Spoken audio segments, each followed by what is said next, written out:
Hello everyone, welcome back to our channel. Now it is my channel because I'm alone here again in the same place. It is a new week and my children are still in their summer camp. So there are almost no vlogs now, only some vlogs with Grigori because it is hard to run with him everywhere around him and absolutely everywhere from one place to another, and to film vlogs holding my huge camera, my retro camera. I'm sure that you remember it. That is why there are still almost no vlogs, but there are such videos with my Russian talking head sitting in my daughter's room. I have forgotten to mention that my name is Katya and I live in a beautiful remote Russian town. And I've been filming family vlogs for more than 3 years already, and I still keep on filming vlogs and keep on uploading vlogs here on YouTube, even though I'm sure that now you will see less and less Russian YouTubers because everything is getting even more and more complicated, and soon Russian vloggers will have no chance to get some money from YouTube. And that is why I think that some YouTubers will just have no motivation. But I'm here not for the money, sad but true. So I'm still here and I'm going to stay here and I'm going to film videos for you. So if you're new here, don't forget to subscribe, to hit the notification bell, and let's jump right into the video. So today I'm here to impress you, and I hope that I will impress you in a good way. Just as always, I like to show you something really unexpected, to tell you some interesting things that no one can tell you here. I have even prepared a short script for you because when I start talking, I always talk for half an hour or an hour with you. So today I have a copybook, a Russian, traditional Russian copybook, such one, where I have a script of my video. So today I'm going to speak about the advantages of sanctions and about the positive impact of the current situation in the world on Russia. Oh my god, I'm sure that you are already impressed. What positive impact, what advantages. But let me explain you everything. I'm sure that you see that most vloggers on YouTube are extremely depressive nowadays, and that a lot of people here show you empty shelves, half-empty stores, show you high prices and so on. And as you remember, I also had some difficulties in my family because my husband used to work for IKEA and he lost his job.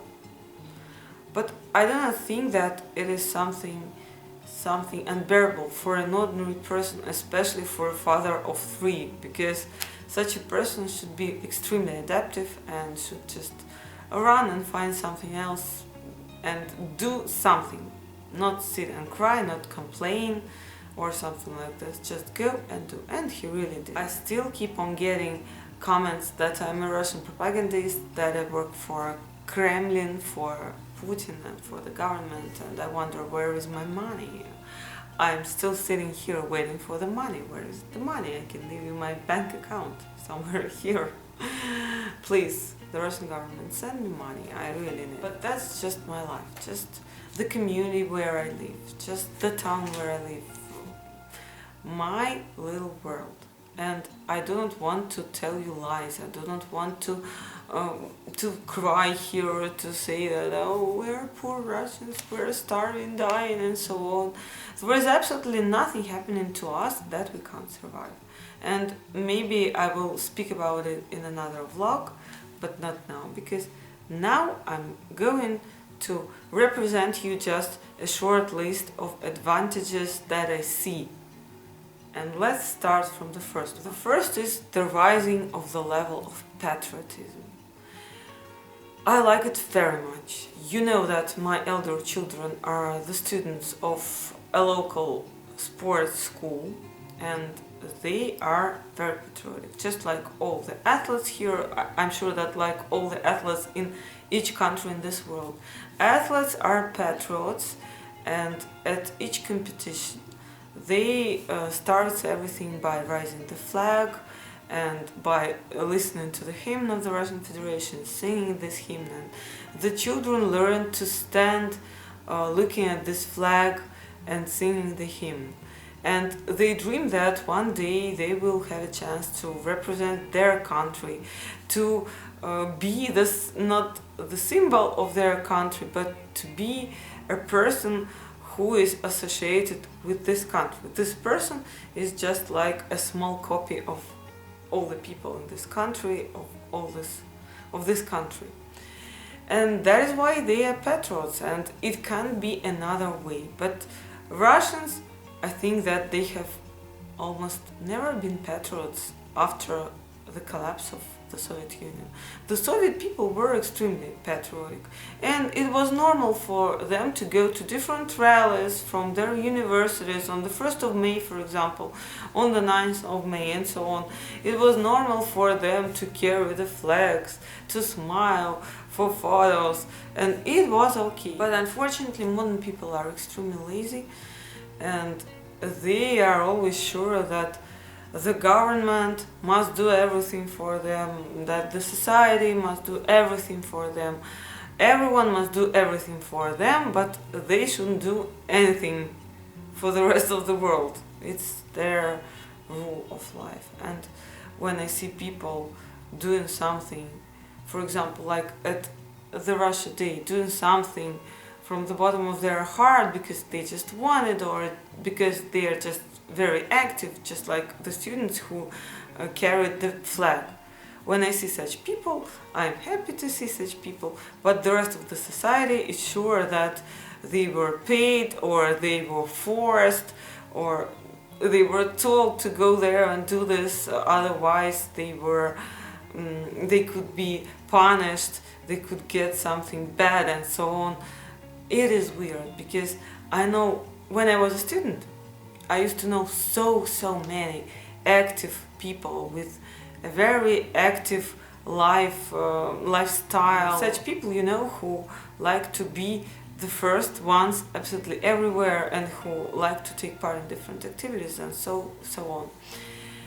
And I can say that such people, they are also always patriotic, and they like to take part in different activities for their hometown, for their university, for their company where they work, and so on. But the rest of the society is not patriotic. And I remember that in the 90s, and even later in 2000, and in the beginning of that period of time, it was even shameful to be patriotic.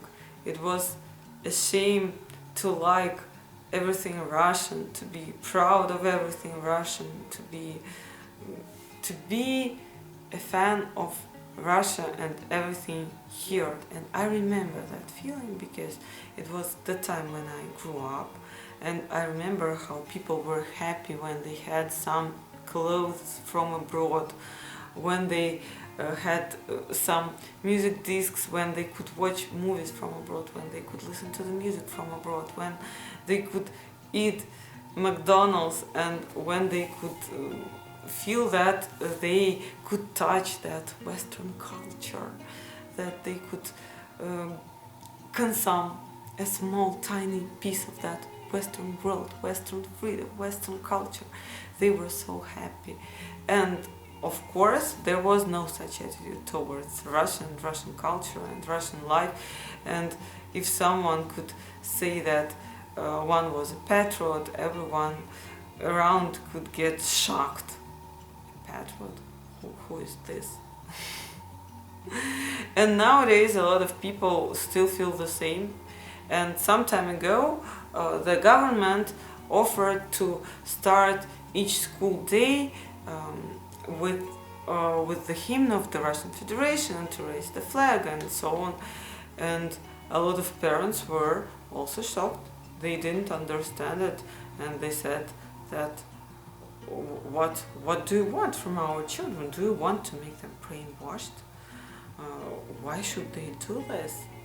It is so funny, because when we watch Western movies or Western concerts, different Western athletic events, mostly American athletic events, American concerts, and so on, and American movies, and when we see people there listening to the hymn, watching their flag, standing like this. We admire them. We say, wow, that's so great. They are such patriots. Just, they love their country so much. Just look at them. That's so amazing. I'm almost crying. I have tears in my eyes. I can't watch it without crying. It is so beautiful. And when we see the same situation in Russia, we say, what's happening there? Are they idiots? Are they brainwashed? Are they vatniks? What are you doing to the children, guys? What's happening? Do you want them? Do you want to grow them and throw them to fight for Russia in another war?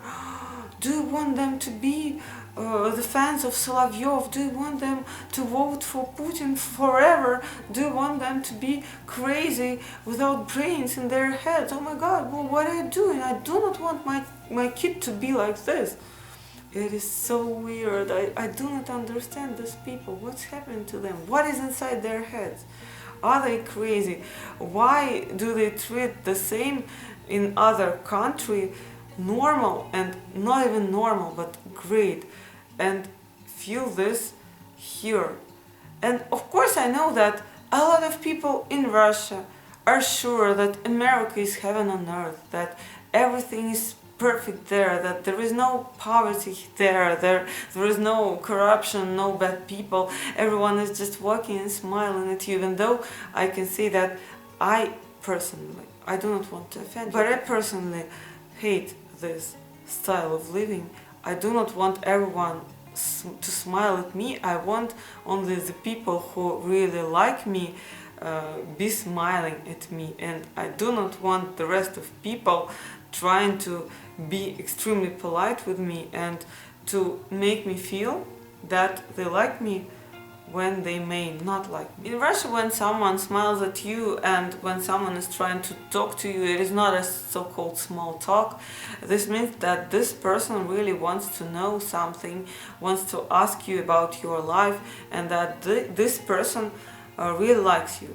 And if you want to ask someone for something, you can go to such a person and ask this person to help you, because you may be sure that this person really likes you, and this person may decide to help you and do something for you. Otherwise, this person can just say, no, I do not want to do this.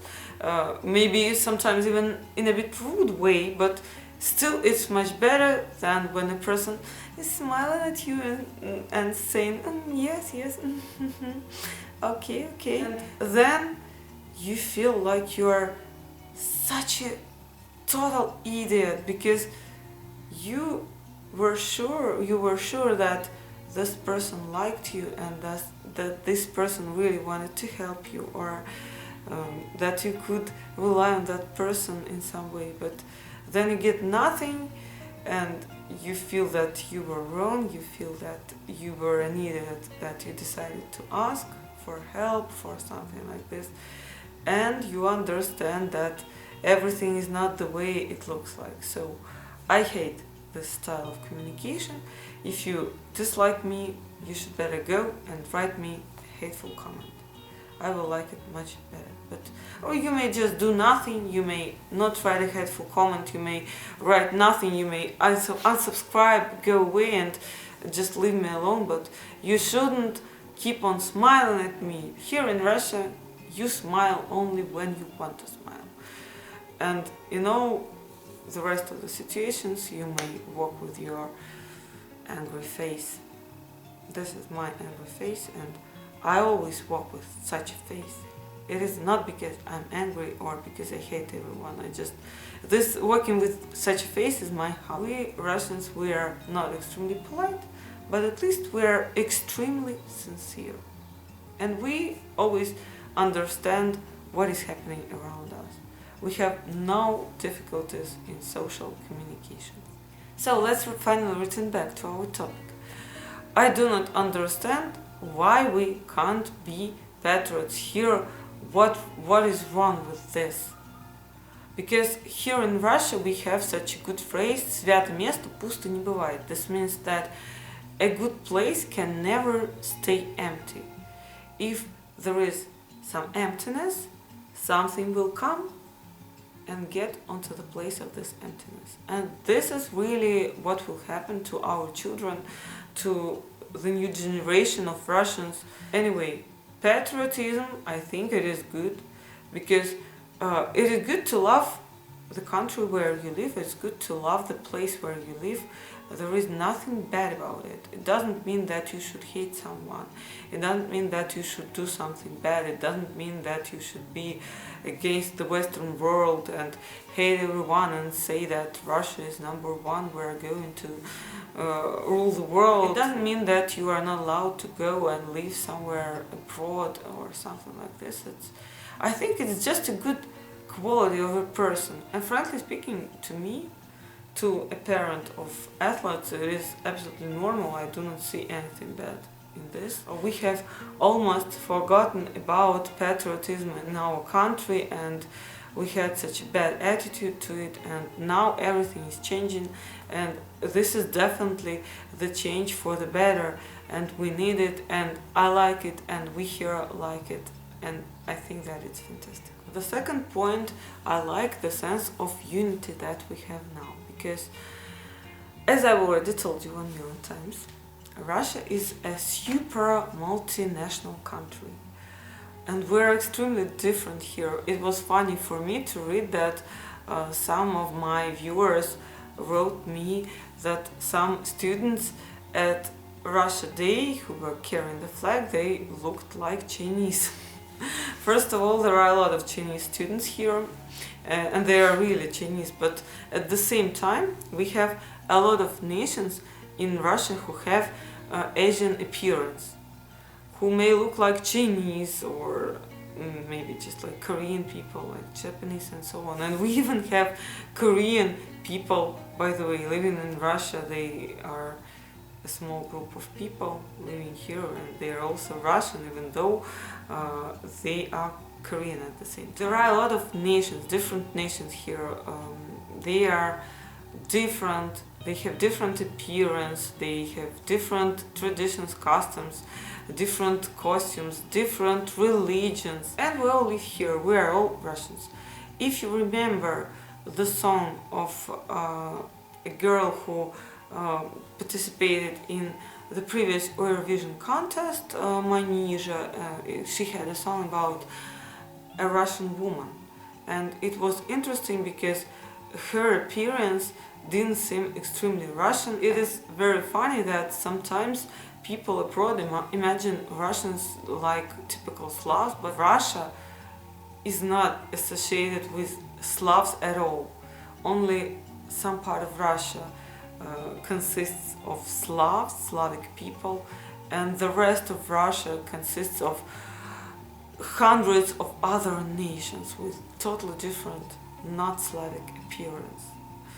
And now we're all together, we support each other. I watched a lot of beautiful videos of different nations of Russia, different flash mobs, and it is so nice to watch such videos, and it is so good that now we feel that we have this sense of unity, that we are together.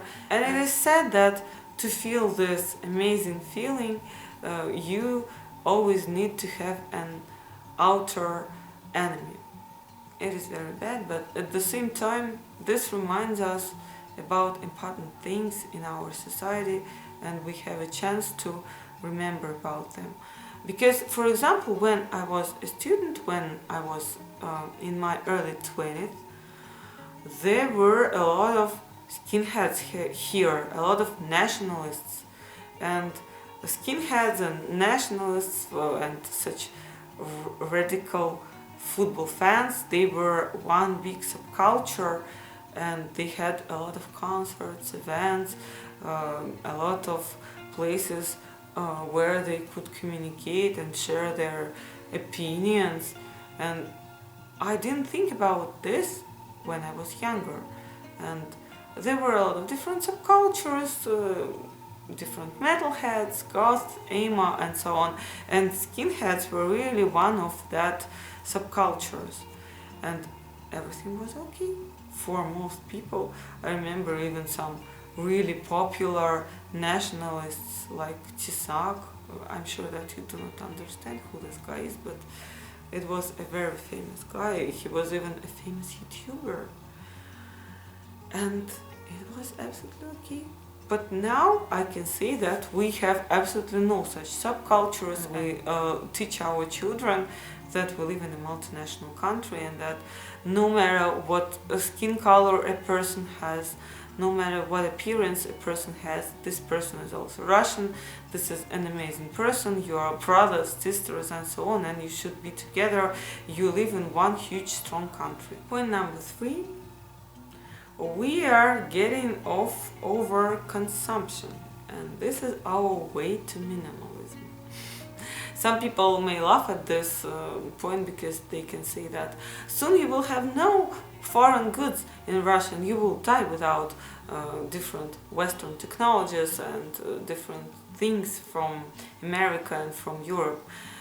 But I think that it is not important for Russians at all. It doesn't make us scared at all. We've never been scared of such things because I remember my childhood and we used to live in extreme poverty. Most of Russians used to be very poor. We didn't even have money to buy something, but after the collapse of the Soviet Union, all the goods from the Western world started going to Russia. And I remember the time when we could finally buy everything that we wanted, and there were big shops, there were different foreign brands, McDonald's somewhere in Moscow and St. Petersburg and something like this, but we didn't have money, and we used to dream of all that goods. We used to dream of them like of something absolutely incredible, something so amazing that could make our life absolutely happy and that could make us feel, like in heaven. And I remember the time when different goods became the aim of our lives, and we still have this. We still have the impact of that situation on our lives, because there are a lot of young people who buy extremely expensive iPhones. They take loans for these iPhones. They live in poor apartments with no refurbishment. They live in villages. They have no money for food. They eat Korean instant noodles. They eat cheap bread, cheap pasta and so on, but they buy expensive phones, expensive laptops, expensive TV sets to feel that they can touch this luxurious life. Do I pronounce this word correctly? I don't remember. That they can feel this atmosphere of Instagram, that they are just like their favorite American bloggers who sit with a cup of coffee from Starbucks every morning somewhere in front of the sea, and they make selfies with their own iPhones. By the way, my phone is a Chinese phone. Is Honor, or is it called like this? It is extremely old. I have dropped it 1 million times already. I have lost it 3 times in my life, and I was very lucky to find it and to return it back because I have amazing photos there. But I do not suffer because of the fact that I do not have an iPhone, and I do not feel ashamed of something like this. But I see a lot of school children with iPhones, students, and sometimes when I know that a person is not wealthy enough and that a person doesn't earn much money, but this person walks in the streets with an iPhone and in a t-shirt, Gucci, Armani or something like this, not a fake t-shirt but an original t-shirt that costs really much. When I see such people, they make me laugh because it is funny, and I think that it's a problem inside of their heads, inside of our heads. We still associate things with happiness, with our aims of life and so on. I'm trying to become a minimalist. I remember myself being a student, and when I finally got the first money. We used to lead an extremely poor life. My family was very poor, and sometimes we didn't even have enough money to buy good food. And I remember the time when I started earning first money. I was a student, and I started working, and I started to teach children, and I was so happy. I started buying tons of clothes, just tons of clothes of different brands, H&M, Zara, and so on. Just like a crazy girl, I had so many dresses, and it was funny for me when we had to move from our previous apartment, and I started to pack the things and my belongings and belongings of my family, and I found a lot of dresses, skirts, and so on, even with labels, you know. I never ever put them on, and I got rid of all that things, and they didn't make me happier, and I didn't actually need them. It was just my wish to feel satisfied by buying things, by possessing things. And I'm happy that nowadays people can think about this, they can think about their lives, because we still have everything. We have different brands here. Some brands have left our market, and we still have some other brands. And moreover, we have Chinese friends, we have China nearby, and we're used to wearing Abibas instead of Adidas, but those things were made almost at the same factory, but they just had another label. And when we were younger, we used to wear such clothes, and it was absolutely normal for us. And I'm sure that we will survive, and we still will have absolutely everything that we need. But now, when the goods are getting a little bit more expensive, and when we can't buy something just given to the shop, sometimes we need to order something, or we need to find some ways to get something. Now we can think many times whether we need that thing or we do not need it. I love this, because I dream to be a minimalist. It's hard to be a minimalist in such a big family, but I'm trying to get rid of most things that I possess and that I do not really need. And I think that this situation, current situation, can help a lot of people to think and to start their way to minimalism with me. And the fourth point is that nowadays Russian small businesses making clothes, different perfumes, things and so on, toys and whatever, they have a chance to get more clients and to draw the attention to their goods, to everything that they produce, and people have started paying more attention to such companies, to such goods.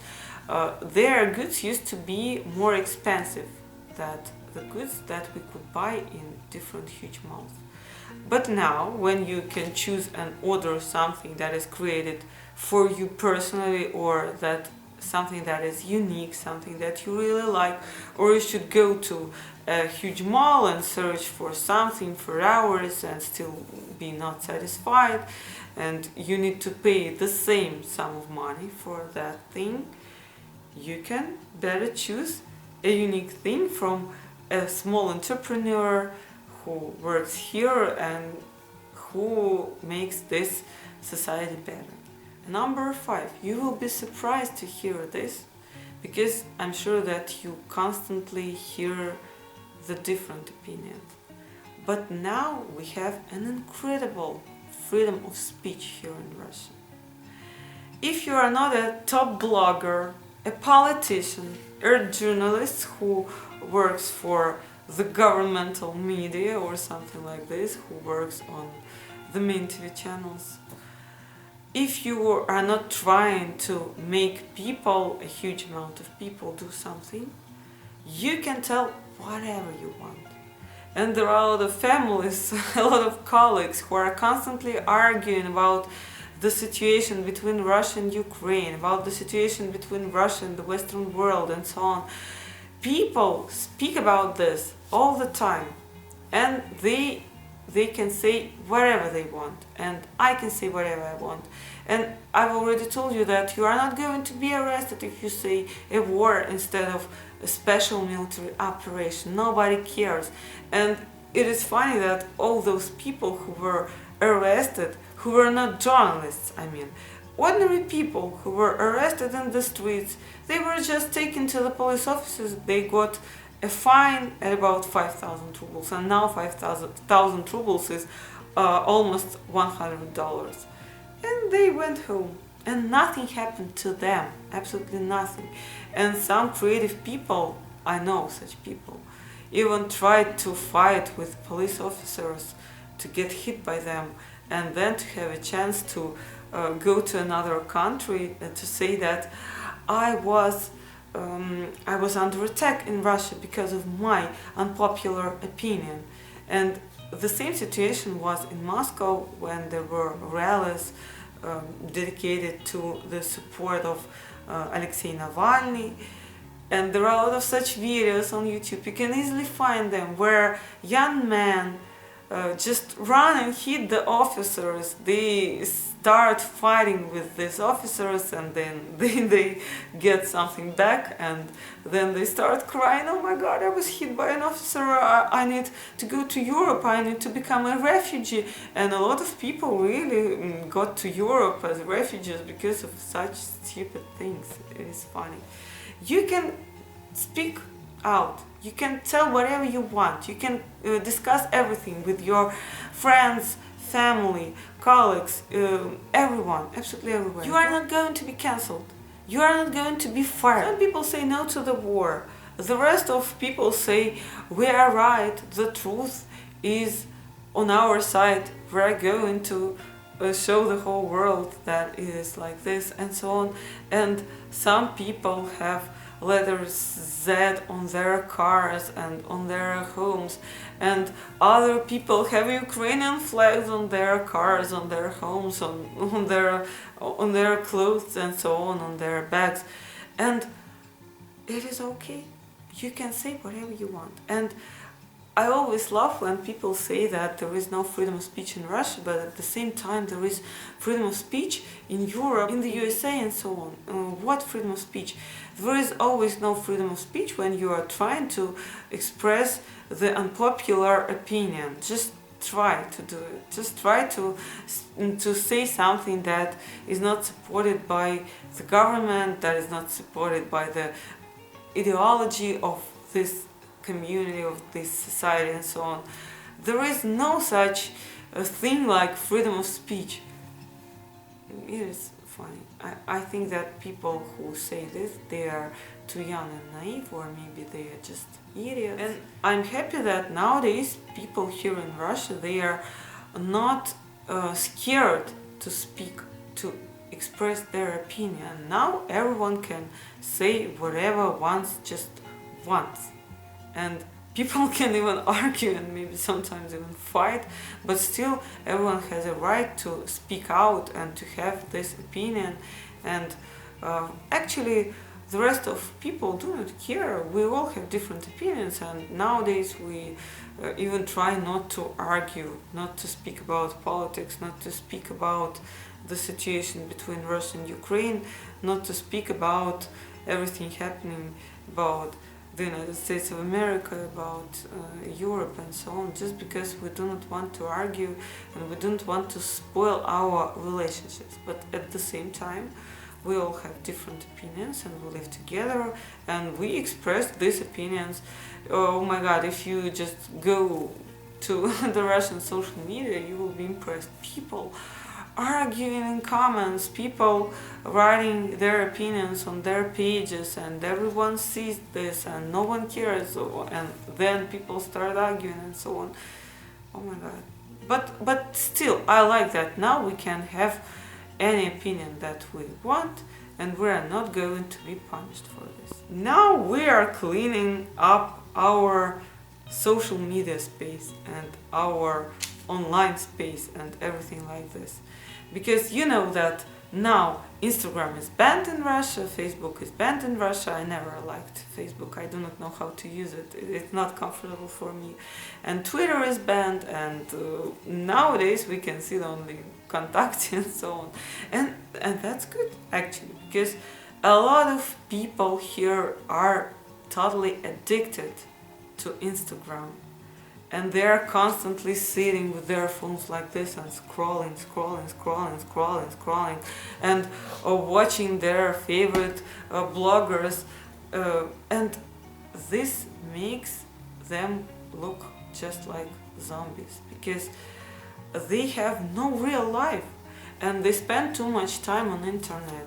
And I should say that you still have access to Instagram and everything like this. You just need to download VPN. It's not so hard, but for some people these difficulties have become an extra step that they do not want to do. And that's really good, because nowadays some people have stopped using the Western social media, and some teenagers and some children have stopped using the Western media. And now we can talk to each other more. And as for me, I have read of all the bloggers and all the communities, all the blogs, all the resources that suddenly started speaking about politics. For example, you come to a blog for a recipe of some soup or something like this, of some bakery, and you see that people are discussing politics. They are constantly posting something connected with politics, and you do not want to see politics here. If you want to read the news, if you want to watch videos about the current situation, you just go into this. But if you come for a recipe of an apple pie, you want to see a recipe of an apple pie. And this really made me get rid of a lot of blogs that I used to read, because I do not want them to try to get into my head when I do not want this. I like to get the information when I need it. And when I do not want to get it, when I do not need this information, I'm not interested in it, and I do not want anyone to try to give me this information without my wish. So I have got rid of a lot of blogs, a lot of bloggers, a lot of resources, and I'm actually happy about it, because when you do this, you get more free time and you can do something that you like.